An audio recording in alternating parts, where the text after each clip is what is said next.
김민재 관리 모드 온! 드디어 김민재를 교체하기 시작한 나폴리입니다. 안녕하세요. 볼리의 통기자입니다. 김민재 선수가 뛴 나폴리의 경기, 오늘도 후토크를 준비했습니다. 자, 한국 시간 9일이죠? 이탈리아 제노바에 있는 산프도리아의 홈경기장에서 나폴리가 원정 경기를 치렀어요. 이 경기에서 나폴리가 2대0으로 승리했습니다.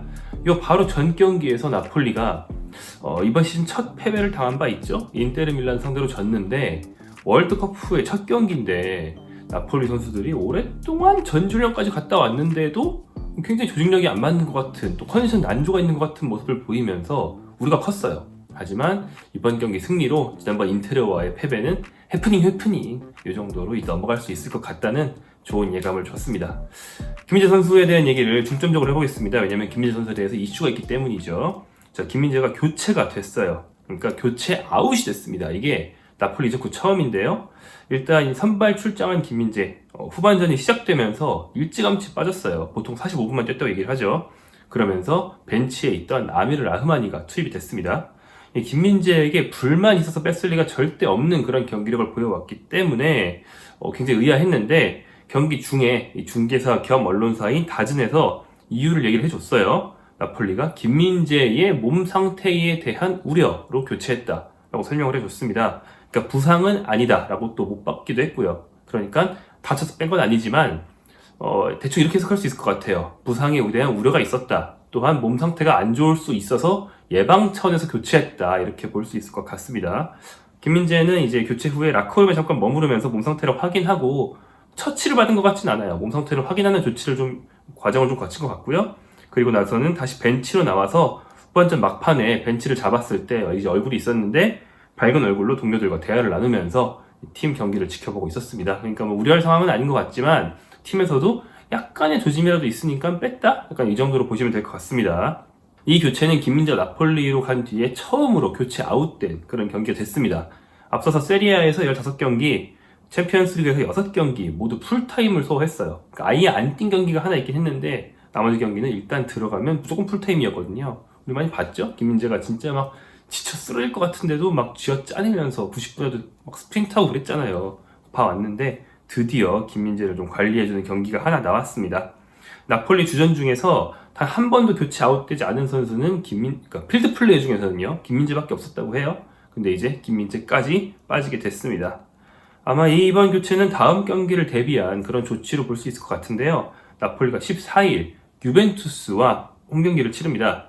유벤투스는 나폴리가 가장 라이벌 의식을 강하게 느끼는, 거의 뭐 원수로 생각하는 그런 팀 중에 하나죠. 물론 유벤투스는 이탈리아에서 공공의 적이라서 모든 팀이 그렇게 생각하긴 하지만 나폴리는 더욱더 그런 의식이 강합니다. 그리고 원래도 강호인데 최근 유벤투스가 굉장히 상승세예요. 그래서 시즌 초중반까지만 해도 좀 중위권이나 중상위권에 겨우 있는 것 같아 보였는데 요즘에 8연승, 그것도 무실점 8연승을 하면서 현재 이제 영상 찍고 있는 현재 2위로 올라왔거든요. 이 직후에 이제 나중에 밀란이 아직 안 치른 경기에서 이기면 3위로 내려갈 수도 있지만 아무튼 나폴리를 추격하고 있는 굉장히 부담스러운 팀 중에 하나예요. 그렇기 때문에 나폴리와의 경기, 유벤투스와의 경기는 나폴리 입장에서 최소한 무승부, 가급적이면 승리를 해야 하는 그런 경기입니다.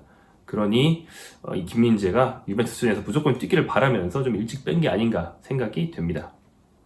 김민재 선수는 우리가 잘 알지 않습니까? 월드컵 전에 나폴리에서 약간 혹스에 가까운 일정을 소화했죠. 물론 김민재만큼의 출장 횟수를 소화한 선수가 많이 있어요. 하지만 김민재는 매 경기 정말 온 힘을 다해서 스프린트를 하고 몸싸움을 하는 그런 특유의 플레이 스타일까지 겹치면서, 그리고 빅리그에 갔는데 가자마자 이 정도로 높은 강도의 우승 후보팀에서 챔피언스리그를 병행했잖아요. 그래서 생전 처음 겪어보는 정말 격렬한 강도에 있는 힘껏 한번 소화를 해보다가 결국 탈이 났죠. 그것도 월드컵에서 탈이 났잖아요. 그래서 월드컵 이후에 약간 좀 부상에 대한 우려가 있는 상태로 소속팀에 복귀했기 때문에 아마 스팔리티 감독도 이제는 관리를 해줘야겠다. 월드컵 전처럼 막 굴리면 이 친구 탈날 수도 있구나. 이 친구 없으면 우리 우승 못한다. 이런 위기의식을 느끼지 않았을까 생각이 됩니다. 그렇다면 45분 동안 김민재 경기력이 어땠는지 얘기를 해보면요. 앞선 인테르와의 경기는 저는 김민재 잘했다고 생각하지만 팀이 졌기 때문에 수비수로서 좋은 평점 받지 못했거든요. 하지만 이번 경기는 45분밖에 안 뛰었는데 우리가 아는 그 김민재, 완벽한 수비를 해주는 그 김민재가 돌아왔습니다. 자, 김민재가 일단 나폴리 수비의 중심이었던 거 라인업만 봐도 알 수 있었는데 라흐마니를 뺐어요. 라흐마니가 앞선 인테르전에서 김민재보다도 훨씬 부진했거든요. 김민재 안 부진했고요. 그래서 라흐마니가 아직 경기 감각이 별로 안 좋은가 보다 싶었는지 주황 제주스를 김민재의 파트너로 붙였습니다. 이거 우리가 많이 봐온 모습이죠. 파트너가 제주스면 김민재가 오른쪽 센터백으로 가고요. 마치 김영권이랑 될 때처럼 파트너가 라흐만이나 웨스티 고르면 김민재가 왼쪽 센터백으로 갑니다. 그래서 이번에 오른쪽 센터백 자리에서 경기를 소화를 했고요. 그리고 이제 제주스가 왕년에는 굉장히 스피드가 좋은 선수였지만 지금은 힘이나 스피드나 신체 능력은 별로 좋지 않거든요. 김민재가 제주스랑 뛸 때는 굉장히 많은 짐을 지고 경기를 해야 합니다. 이면은 그런 경기였어요. 네. 일단 초반에는 삼프도리아가 굉장히 강하게 반격을 해왔기 때문에 빠르게 속공이 왔다 갔다 하는 핑퐁핑퐁 하는 그런 경기 양상이었거든요. 그래서 김민재는 이런 양상에서 더욱 빛나죠. 삼프도리아가 전방으로 스루패스를 찔러 넣으면 김민재가 커트하고 패스를 받으려고 공격수가 침투하면 김민재가 따라붙어서 막아내고 어깨 싹 밀어 넣으면서 공 싹 점여내고 그런 김민재 특유의 수비 잘 나왔고요.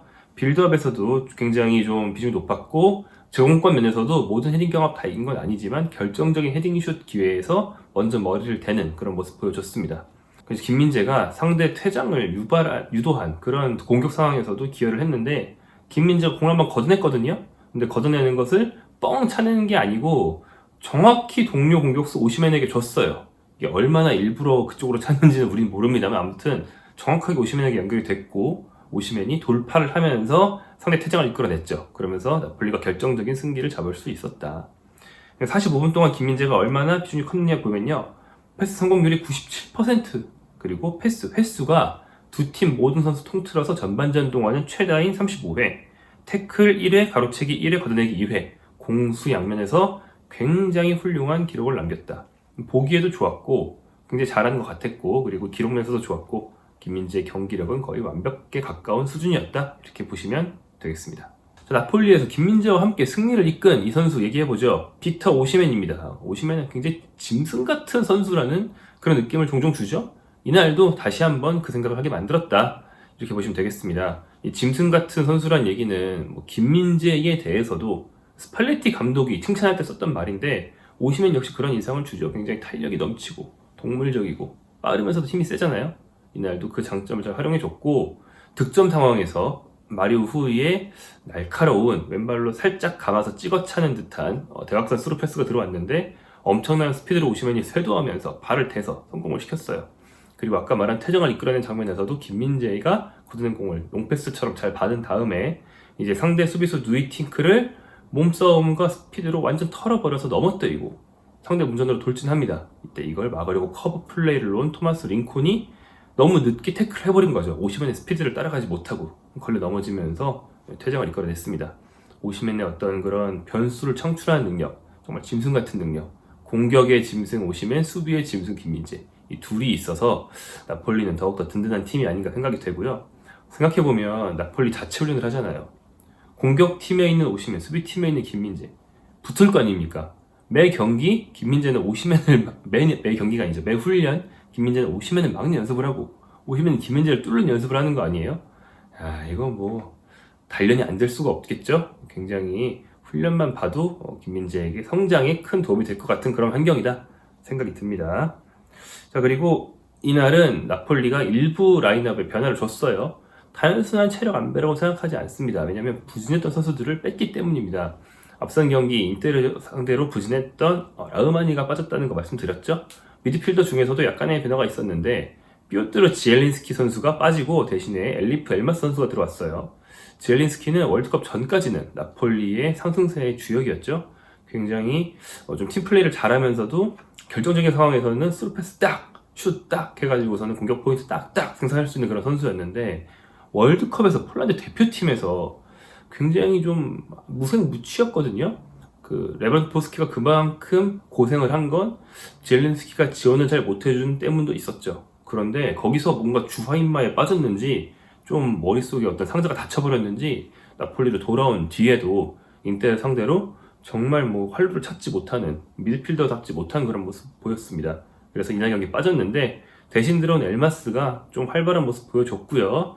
그리고 상대 퇴장으로 좀 안전해진 다음에는 교체를 많이 했어요. 뭐 김민재 당연히 뺐고 공격 쪽에서도 많은 선수를 교체를 보여주면서 선발 러너 선수들, 교체로 들어온 선수들 모두 컨디션을 좀 끌어올릴 수 있는 그런 계기로 삼았다, 이렇게 보시면 되겠습니다. 그래서 삼프도리아는 사실 이 앞 경기에서 승리하면서 상승세의 기미가 있었지만 강등권 팀이에요.